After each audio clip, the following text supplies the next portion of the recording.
Welcome to the sparrow TV. నేను మీ టిల్లు మామ. మంచి జోష్తో మీ దగ్గరకు వచ్చేసాను ఒక మంచి కథతో. పిల్లలు గట్టిగా చప్పట్లు కొట్టండిరా.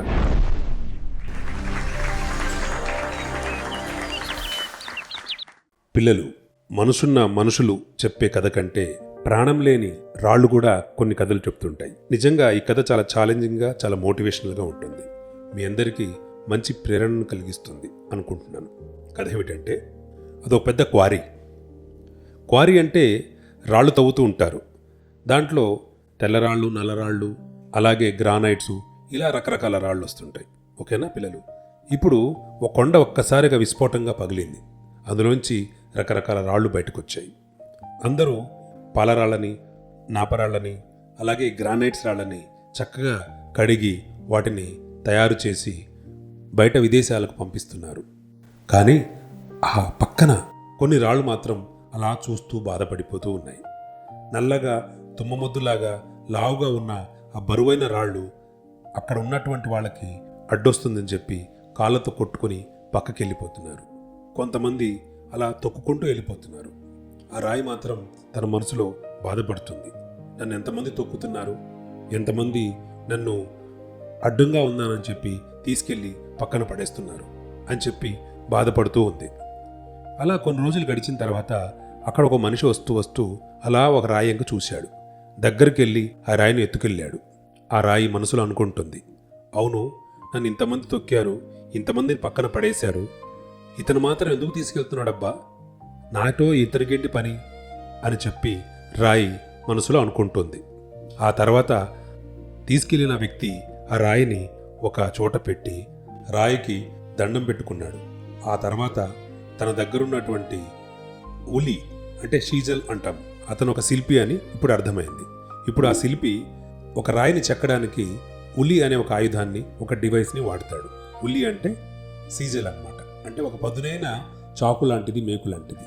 ఇప్పుడు ఒక సుత్తి తీసుకుని దాని మీద ఒక్కసారిగా అలా కొట్టాడు. పళ్ళమని చెప్పి రాయి పగిలాయి. ఇంకా అలా చెక్కుతూనే ఉన్నాడు. ఆ రాయి చాలా బాధపడుతుంది.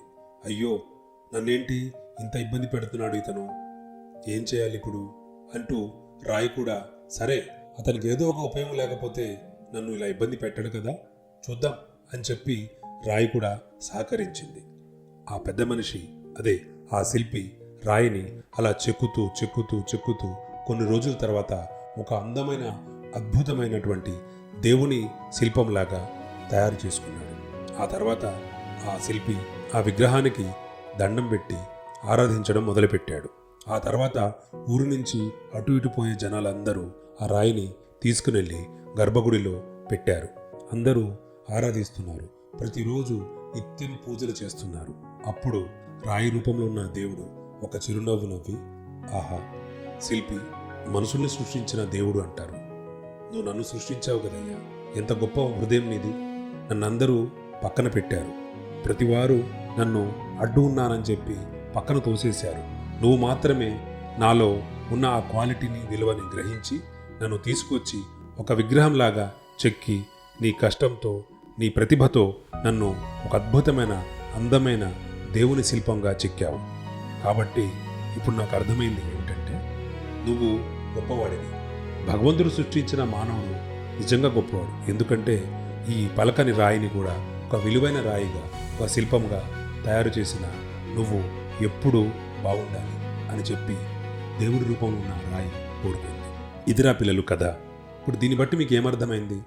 మనం ఎంత తొక్కబడినా, ఎంత తక్కువ అంచనా వేసినా, మనల్ని ఎవరు ఎంత హేళన చేసినా మనకంటూ ఒక టైం వస్తుంది. ఇప్పుడు మనల్ని కూడా ఎవరో ఒకళ్ళు ఒక మార్గం చూపించి ఈ శిల్పిలాగా ఒక తీర్చిదిద్దే వాళ్ళు దొరికేంత వరకు మనకున్నటువంటి ప్రతిభ ఎవరికీ తెలియదు అని చెప్పి ఈ రాయి చెప్పిన కథ ద్వారా మనకు తెలుస్తుంది కదా పిల్లలు. సో మీరు కూడా ధైర్యంగా ఉండండి. మంచి సమయం కోసం ఎదురు చూడండి. ఎవరిని తక్కువ అంచనా వేయకండి. తప్పకుండా విజయం అనేది మనకి వస్తుంది.